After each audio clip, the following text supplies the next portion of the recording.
What's up, homies? Adam here. Doing another video, a little different this time, not a reaction video. This is going to be my top 10 albums of the year from 2018. To kick this off, I will be listing off some of my honorable mentions. I've been working on this list for forever. It was really hard for me to put together, and I think I finally got an order that I'm pretty set in stone with, so might as well make the video before I change my mind. So here we go. This is going to be the top 10 albums of the year 2018. So honorable mentions: Everything Is Love, Jay-Z and Beyonce; Redemption by J-Rock; K.O.D. by J. Cole. I don't know why that took me so long to say. Teo by Teo; Stay Dangerous by YG; The Carter 5, Lil Wayne; and finally the Black Panther soundtrack. All those were awesome tapes, but there was, in my opinion, 10 tapes at least that came out this year that I found better. And I put them in an order for you so that I can read it to you and then tell you what I think about them. So let's go ahead and crack the top 10. So at number 10, big yikes here. Couldn't decide. Thought about it. Couldn't decide. Fuck. I put Geography by Tom Misch and DiCaprio 2 by JID at number 10. I could not decide which album was explicitly better than the other, and I could not leave one of those two albums off of the list. For Geography, Tom Misch. I discovered on SoundCloud senior year of high school. He had this song called Sunshine. Geography, though, was, I think, his first tape that he ever put out. Like, he's had, SoundCloud mixtapes here and there. Never put out an album. And finally it came out. Baby, I just want you to know I still love you, love you, love you, love you.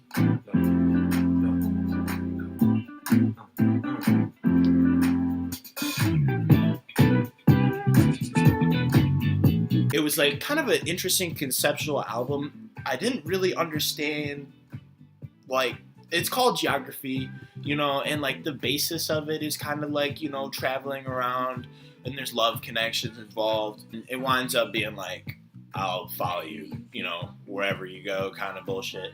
But cute though. Individually, all these songs are like kind of crazy cool. One's like a Lost in Paris featuring GoldLink. It's more of like kind of like an uppity hip hop alternative kind of song. Whereas TikTok is like this intro of a bunch of clocks, and like, it's interesting, it's strange. Anybody that has a brain would love this album. Positive fucking vibes, and it's a groove, and the dude sounds cool. He's from Great Britain. He plays a bunch of instrument. Like, what do you want from Tom Misch, man? What do you want from Tom? All right, don't be fucking with Tom. So also tied at 10, I have JID's DiCaprio 2, which came out in the latter portion of the year, like November, I want to say. November? Whatever. JID coming out of Dreamville. It's his second studio album after The Never Story. Dreamville, if you don't know, is J. Cole's record label. This man took a huge leap in his, not only his rapping ability, but like the creative passion. I can sense that he's just better at this shit. Like, you just get that feeling from a dude, not based off of just like what he's saying, but his cadences, his flows. Like, he just sounds more confident, and there's different factors into what makes music good. JID really checks off a ton of these boxes, man. Some of my favorite tracks on here: Off D's with J. Cole, 151 Rum. Those were the two pre-releases. Strawberries featuring BJ the Chicago Kid, co-produced by Mac Miller and J. Cole. Super fucking slick song, man. I listen to that song all the time. All of these songs are great. I love all those songs that I just listed. Everything else, Working Out is a great song too, man.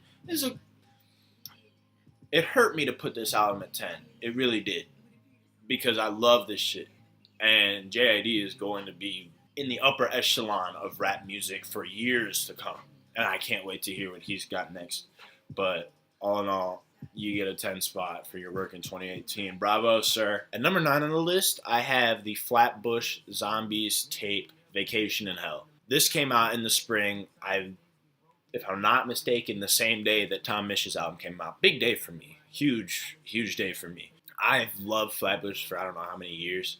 I actually went to the Vacation Hell tour this summer in Michigan here. Flatbush, if you don't know, made up of three dudes: Eric the Architect, Zombie Juice, and Michi Darko. Eric the Architect raps as well as produces almost all the beats. Best songs on this album: Hello, the intro, Vacation featuring Joey Badass, Headstone, Big Shrimp, Leather Symphony with ASAP 12E, Facts featuring Jadakiss is my personal favorite on the track or on the tape. Trapped. I played this for probably 2 months straight, just kind of just vibing through the whole thing. You know, it's a really cool collective tape. And if you've listened to Flatbush in the past, like I'm talking Better Off Dead, Drugs, even 3001: A Laced Odyssey, and you didn't like it, I still think you should give this tape a listen. I put it at number 9 for a reason. They really reached and did different shit than they've normally done in the past. And me personally, I love when artists and collaborations grow as artists in collaborations. They grow and they change and they develop what they're doing. They get better. I can fuck with that super heavy. And so I support the change. And when you embrace it, most of the time, it ends up sounding better to you anyways. So that's what I gotta say about Flatbush. All right, at number 8 on the list, we have Daytona by Pusha T. Got nominated for a Grammy. I think I don't know. I don't fuck with Grammy Oscar shows. I think they're stupid. I don't want to watch these people win. And I always get Grammys and Oscars mixed up. I know that sounds really, really dumb. But I mean, look at me. I don't really look like a smart dude by any means. So I'm just going to say Grammy. And yeah, Daytona got nominated for the Grammy that Cardi B won. Produced by Kanye West. It was the first of the 4 Kanye produced albums of the summer. He did one every Friday for 4 weeks. It was Daytona, and then it was Ye, and then it was Kids See Ghost, and then it was Nas's tape. Daytona was just fire. It's fire. The production, front to back, slaps. The best song or songs on here would be If You Know, You Know, The Games We Play, which probably has the coolest beat of all time, which, like, here you go. This is for my bodybuilding clients moving weight. Just add water, stir it like a shake. Play amongst the stars like the roof in the wraith. Get the table next to mine, make our bottle servers race. These are the games we play. I think this one might get a little backlash just because I'm not particularly a Drake fan, and it kind of did make me happy the way that Pusha T shredded him like all year. And so, like, yeah, this can get some like salty, biased reviews, and I get that, but you can't disrespect the product that he put out. And I won't stand for it because this shit's just too good. It was the first Pusha T album in what, like 4 years, and he just like decided to, you know, fucking snap like that hard. At number 7, I have another kind of controversial tape on here that I think will get a little backlash. I have Testing by A$AP Rocky on here. Testing is pretty much self-explanatory. Self-named, self-proclaimed. Because the whole tape is A$AP Rocky taking tools that he's been using through his entire career of discography and really tried to fuck around with them and like experiment and put himself out there in ways that he didn't know he had in him, kind of thing. And I really respect that when artists experiment and put out awesome shit. He strayed away from what people have known him to be doing, but for the absolute better. I wouldn't rate this album over Long Live ASAP, but I'd rate it over At Long Last ASAP 100%. Great songs on here. Tony Tone, ASAP Forever, Praise the Lord, Skepta. Brother Man featuring French Montana, OG Beeper, Kids Turned Out Fine, 143rd, Changes, and Purity with Frank Ocean. Nah, dude, this is a fire tape. And I no slander. You will be banned from the A$AP Rocky listening group. We won't let you listen anymore. We won't invite you. I could give a fuck about a list. Yeah. Alrighty, the number 6 spot, the one that barely misses the top 5, but is better than 7 through 10. It's a weird spot, but it's got a great album in it. And it is Denzel Curry's Taboo. Came out in 3 parts, light, dark, and gray, over 3 separate days. So I was excited for the first part, and it came out, and I loved it. I couldn't stop playing those 4 songs, those 5 songs. I couldn't stop playing it throughout the day, but all I could think about afterwards was like, oh my gosh, I get 4 more songs tomorrow. Gray, the second part, but then Dark, the third part. It's an amazing album, and I love the concept of it. Denzel Curry changes himself up a little bit, you know, in the light portion of it. Taboo, the intro, is kind of like a little bit of a sensitive track. It feels like it's got some dark vibes, but with a sad energy, but it's kind of catchy in a light-hearted way. It's interesting. Black Balloons is like a dancing song, like a dancing song. Like, when does Denzel Curry make songs that I want to dance to? And songs that I want to sit and contemplate, you know, and think about. Also, Sumo is on there. And if you haven't heard Sumo, banger. Switch It Up is fire. Mad I Got It's one of the best songs of the year. Sirens featuring JID. And then Clout Cobain to finish it off. Vengeance, top 5 hardest songs of 2018. Denzel Curry, Taboo. If you didn't listen to it, I don't know why. I wanted it in my top 5 so bad, but it just didn't fit. All right, top 5. What is Adam thinking? What's going through his head? You know, what's going on up here? Why is he gonna say something? Is he gonna tell us number 5? What's going on? Thank you for asking. I am going to tell you number 5, and it's Oxnard by Anderson .Paak. I've been waiting for this album, or I had been waiting for this album since I first heard Malibu in 2016. Shout out Big Adam for putting me on to Anderson .Paak. Oxnard was a totally different level. I like it better than Malibu for a lot of different reasons. Executive produced by Dr. Dre. They have a lot of really cool features on here. Kendrick on Tints. Dr. Dre makes a feature. Pusha T, Snoop Dogg, J. Cole, Q-Tip, BJ the Chicago Kid. Crazy fucking features. Crazy fucking features. If you haven't seen, I actually do have a reaction video to this album, so make sure to click on my channel and go check it out, because it's a sick review. Tints is an amazing song. Who Are You? Awesome shit. Six Summers is like a really political, awesome track. The production's unreal. Anderson .Paak might be the most talented guy in music at the moment. And he just put out a date for a surprise album and a surprise tour. I don't know if I'm ready for it yet. I'm not over this album. I'm not. It's on rotation still. There's not a bad track on here. And the fact that it's number 5 right now means no disrespect to the album at all. Anderson .Paak is so R&B and so fucking funky fresh. Follow us on Instagram. He's got the coolest outfits of all time. Funky fucking fresh dude who just makes jiggy fucking shit, gets dope features. Everybody in the community respects this guy and wants to work with him, and why wouldn't they? If you haven't listened to this tape, though, you gotta fucking get cracking, because you're starting to piss me off. Good old number 4. We have another Kanye production, Kids See Ghosts, the collab between Kanye West and Kid Cudi. There's nothing you can say about this tape. I mean, fucking Anthony Fantana gave this fucking shit a 10 out of 10. That has to go far for some people. I mean, the bald guy with the teeth and the glasses, he gave it a 10 out of 10. It's a swag fucking tape. If you don't like it, you have no taste in music, and you're ugly. I love all your shit talking. Start from the top. Let's see if we can find a bad track.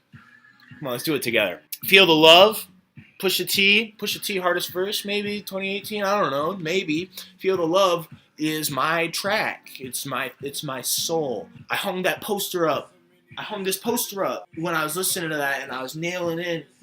And when Kanye go bop bop bop bop, you did the hammer. You know, I was bop bop. You get what I'm saying. This song, fire. Next song, Fourth Dimension. Free, Ghost Town Part 2. How about Reborn? You know, no Kid Cudi shit? Come on, man. Cudi Montage, Kids See Ghosts. I've had enough of talking about this album. I don't need to talk about this album. This album speaks for itself. It was a 10 out of 10 on Pitchfork. Go fuck yourself if you don't like this shit.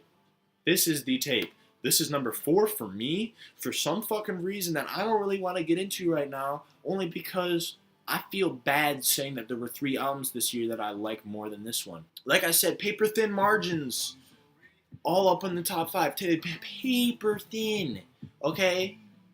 I fuck with this so hard, but I put 3 ahead of it for a reason, and we'll get into that when we get to those. To talk about album number 3 on the list, I want you to know that there is so much personal preference bias in this list because it is my list. I have this album that I don't think made anybody's list of videos that I saw. I saw it make a couple of honorable mentions. I didn't see a whole lot of reaction videos to it, but I did one.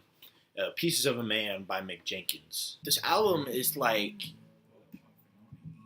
incredible. If you don't know Mick Jenkins, Chicago rapper, has a couple mixtapes. The Waters, the Waves, has the Healing Component as an album, and then now has Pieces of a Man as an album. The Waters is generally the most favored album he's ever done.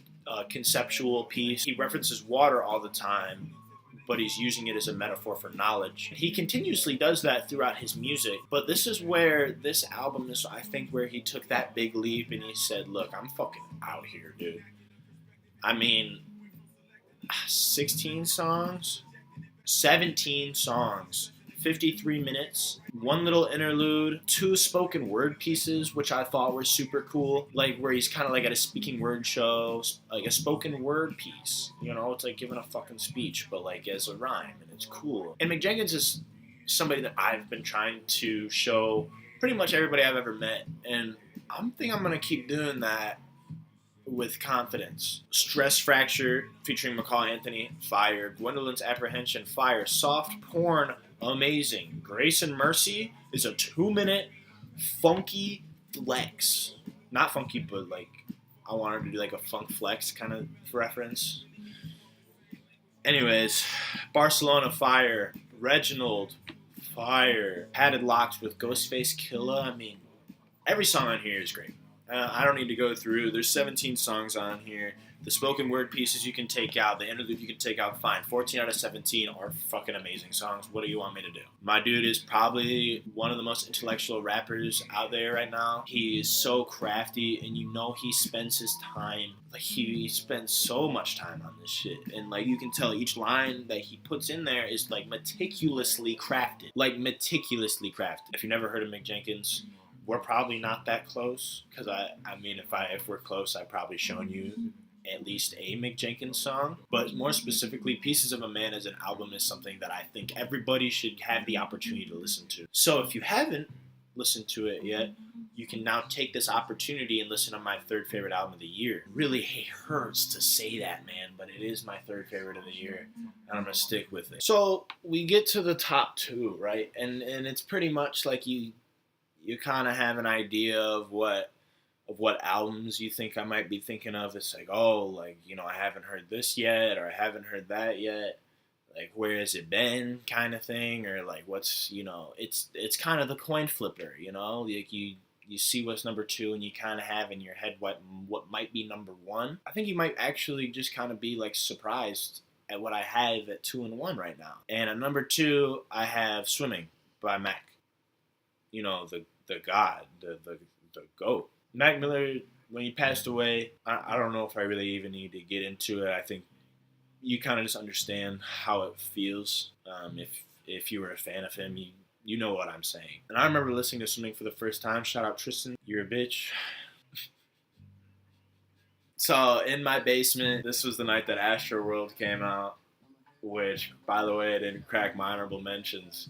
Eat a dick, everybody. YG, Stay Dangerous came out, and then we listened to this one last. And I remember running through it and just being like awestruck, like just, yo, we got to run this back. Like, we run this track back. And we got to Wings, and I cried. When we got to Jet Fuel, we ran, like, I probably listened to that song 6 times in a row before I moved on after Jet Fuel. Just honestly, like, it changed me. And the fact that Mac died had a lot to do with how it changed me. But it was like, as soon as this came out, I swear to you, I didn't listen to anything else. Anything. Like this is all I needed to listen to. Like I thought it was just like the best thing I'd ever heard. And I was so happy with it. And, you know, obviously his death impacts, you know, just so much of how you perceive his music now. But like what a way to close out your career if you had to do it then, or if it had to be then. Like what a project to have put out. And he got nominated for his first Grammy. Fuck you, Cardi B. And his parents got to go and see it. I don't know why they fucking flew his parents out there and didn't give him the Grammy. Like, eat a dick, Grammy people, editors. Who the fuck decides that bullshit? Do we vote? Is it my fault? I didn't vote. Is it my fault? If it's my fault, I gotta know. This album will live on forever for me. If I ever have kids, you know, I'm gonna show them this album and be like, this was me. I guess we can go through it and I can discuss my favorite songs on here. Oh wait, all of them? Yeah. All of these songs have a special place in my heart. The stars are Come Back to Earth, Hurt Feelings, Self-Care, in 2009. My unpopular opinion is that Dunno is the best song on the tape, or at least my favorite song on the tape. I can kind of decipher between what's a better song than what I listen to, but it happens to be my personal preference, so I'm going to call it the best one. And you're just going to live with it, because I'm here, and nobody's in here but me and Mac, and the beer sign, Budweiser.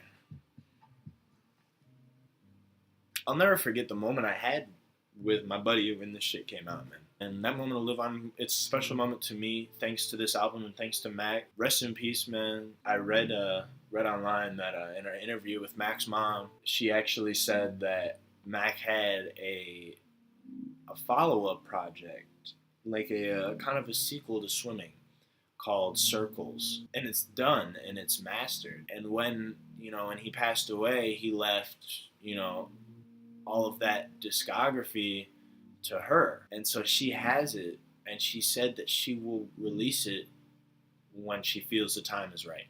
And so if you're still really grieving hard about Mac and you still can't get him out of your head, just know that one of these days, I'm not saying soon because I have no idea in the details of that whatsoever, because I don't think there is any details to know about, but one day you will get a new Mac Miller album, something that you've never heard before.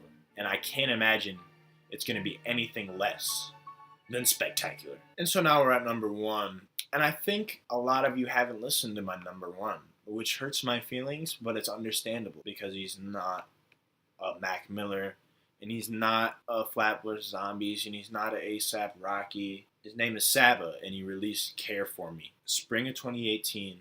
It's a concept album about how Saba deals with the death of his cousin and a Pivot Gang member, Walter. Pivot Gang is not actually in a gang. It's the rap collective Pivot Gang. Basically, family and friends of Saba came together, and he wanted to work with them. Saba's dad tried to do hip hop when he was younger. He actually features on a song somewhere in here, not a credited feature, but has ad-lib vocals and background vocals. It's kind of cool. His Tiny Desk concert, you actually get to see his dad sing, which I thought was really cool. On a real level, we all got our shit that we deal with, and we deal with it in different ways. And a lot of times, I deal with my shit through the music that I feel the mood. And there's songs on here like this intro song, Busy/Sirens. He has lines in here that say, I'm so alone with all of my friends, I'm so alone with all my friends, they got shit to do. Like, I call them, I'm bad at texting.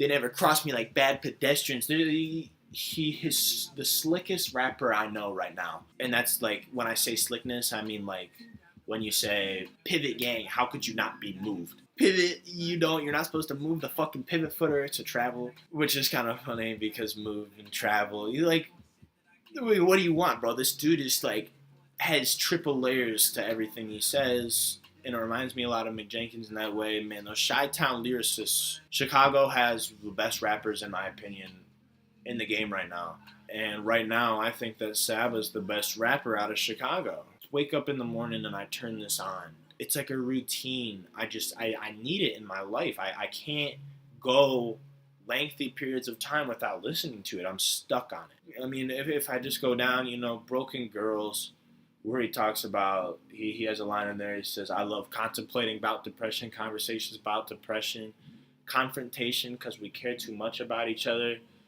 And like, you know, like you care about strangers, but they only care about you on the surface level. They don't care about you on the personal side.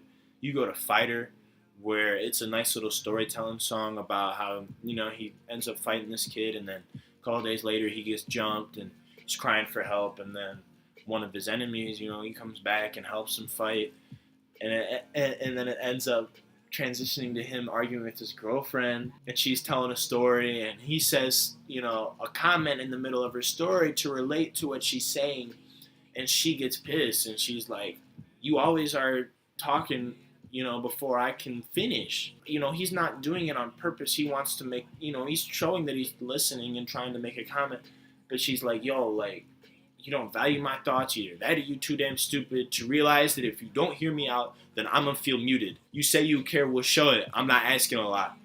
I know you think you're listening, but you're just waiting to talk. That's something we can all relate to. We've all done that shit where somebody's telling a shitty story, and all you want to do is just say fucking one thing to just get out of it. But like, you don't want to interrupt him, and so you're just sitting there and you're not listening anymore. All you want to do is you're just waiting for him to stop long enough, him or her stop long enough, and then you can say your piece. Moving on in the course of the album, you have a song with Chance the Rapper called Log Out, where it's all about social media. And then you move on to Prom King, which is a sad song. And it's this 7-8 minute track that's an entire story. How him and John Walt got together, him and his cousin, how they finally linked up after being separated for a while. Like, they weren't hanging out as kids.